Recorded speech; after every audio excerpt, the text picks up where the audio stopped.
almost coming to 3 decades now. And to what extent have we destigmatized this disease? In the old days, when almost everyone who contracted HIV died of AIDS, nowadays no one should die of AIDS if they get on treatment. So people are not seeing people with Kaposi sarcoma lesions on the street walking into a bar. It's much more visible.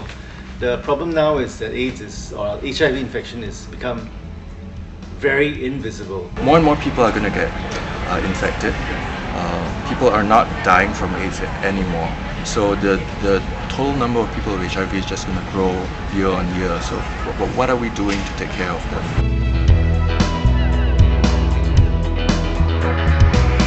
I'm Art Olson.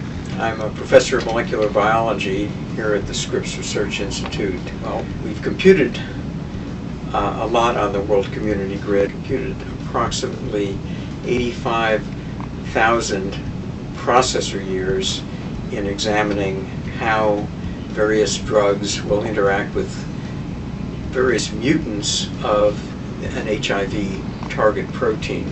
What we do with Fight AIDS at Home is look at thousands upon thousands of different drug-like molecules and see how they interact with not just a single protein target, but all the possible mutations that target can take on and still function in the virus. The ultimate goal is to eradicate AIDS.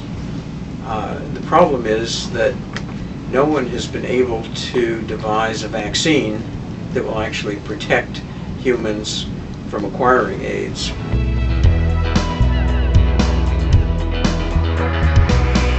I think World Community Grid is a fantastic new innovative idea. It allows researchers now to have access at no charge to a computer resource that would have otherwise been prohibitively expensive and they would have had to seek funding to achieve.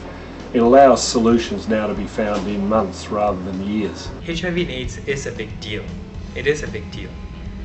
But you can help lessen the burden of people who suffer from it by not discriminating, by opening your hearts, opening your minds. I think if we can actively play a part to help people research to combat AIDS, why not? And I think World Community Grid is a fantastic idea. Every little thing you do goes a long way, so don't give up. I think the World Community Grid is a good way for us to help research in a way which is effortless, and there's no reason why we shouldn't be involved in that.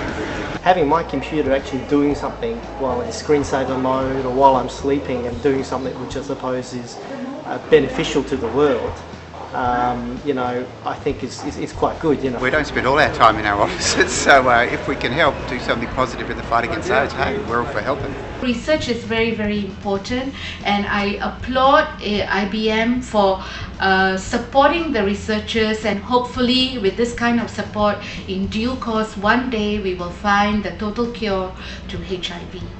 I'm Nicholas Snow, the founder of ActionEqualsLife.com.